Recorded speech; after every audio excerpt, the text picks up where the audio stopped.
In this session, we'll see about command task. So command task runs a single shell command or starts an external executable program during the workflow. So in this session, we'll see how to copy a file from one location to another and how to display runtime details in a file using the command task. So we have a mapping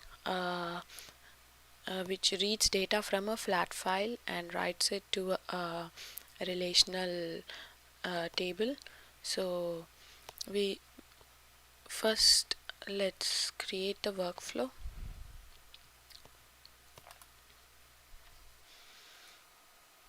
Naming convention is WF.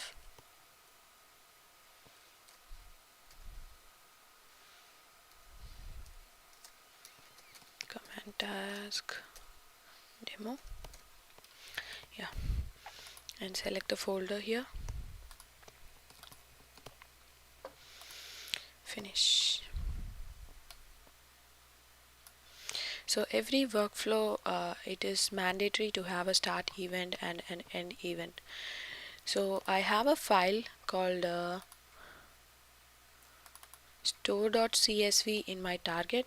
So first I want to copy this into my source folder here. So this is the path. Since my Informatica is installed on Windows, so I'll use DOS commands here. If you have installed it in Unix, you will have to give valid Unix command or shell script. So this is the command task. So command task to copy the file.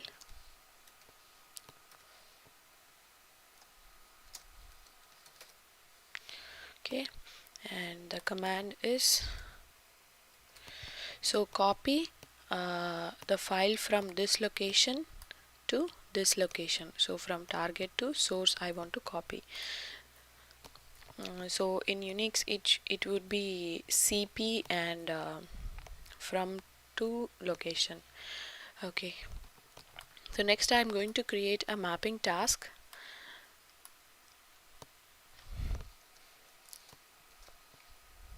Naming convention is empty underscore.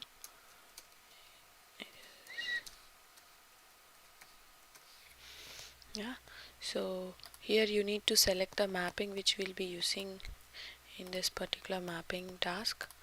Okay, and finish.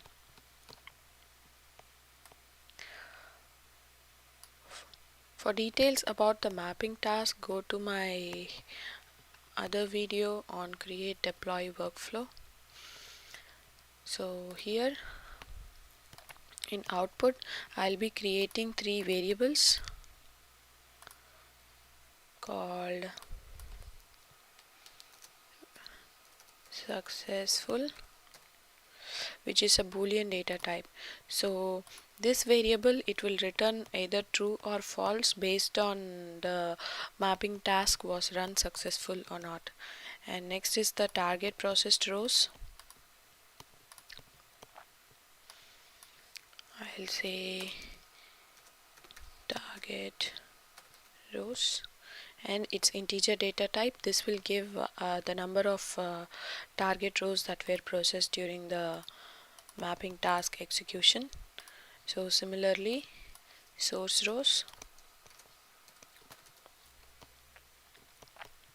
Okay, so I have these 3 variables. Now I create one more command task and use these variables and create a file which will display the data of these variables. Okay, so take another command task. Okay, so if you see in the properties tab of the command task, we have command where we write our commands, and these are the user defined variables that we created, and these are the system variables. And if you check the input, so input it has the it is the data that passes into a command task from workflow parameters and variables. So we can assign a command task configuration property to task input to define the value of the property in workflow parameter or variable. So in output, it is the data that passes from command task into workflow variables. Command task outputs include general outputs and command task outputs. So in general outputs, we have start time, end time, and successful. Start time is when was the command task started, end or whether it was successful. And this contains command task output contains the exit code. So it is returned by the command. So on successful command it returns 0. If it was unsuccessful, then it returns some non-zero value. Then this is the standard error message, and this is the output message that is returned. And in advanced properties, we have task recovery strategy, which is either restart task or skip task, and here we can specify the working directory. And this is the standard output length and standard error length. Okay, so now in my command task, so I'm going to write go mapping task successful. So for the mapping task successful, I'm going to give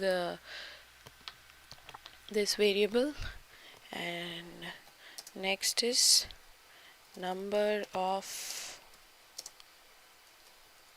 source rows processed,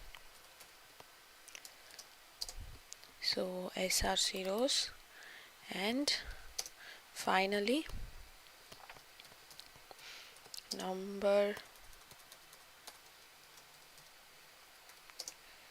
of target rows.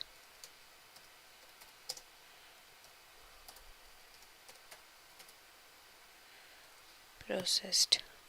Okay, so for this target rows,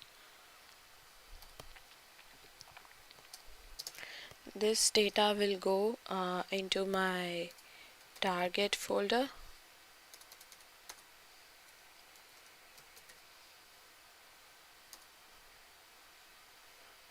and the name of the mapping, let's give empty mapping task status.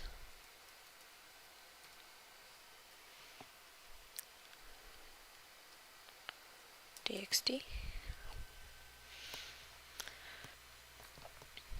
Okay, so now the mapping workflow is complete. Let's check validate this first. No errors were found. So next is save this. So now in order to run the instance of workflow, we need to deploy this workflow. You can find deploy here. Choose the domain in which you want to deploy this and the service. So the naming convention is app underscore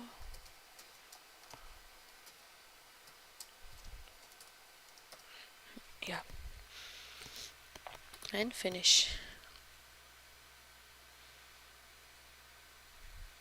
So now run the object, select the workflow,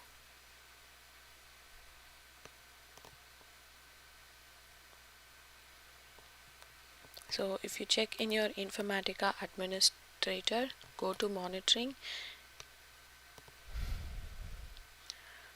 go to the data integration service, and go to your application, select the workflow. So we can see here that it was completed, all the tasks were successful. So now let's go check our target folder, empty underscore status.txt. So it says that mapping task was successful. True, number of source rows processed 5 and target rows processed were 5. So you can even check your log here.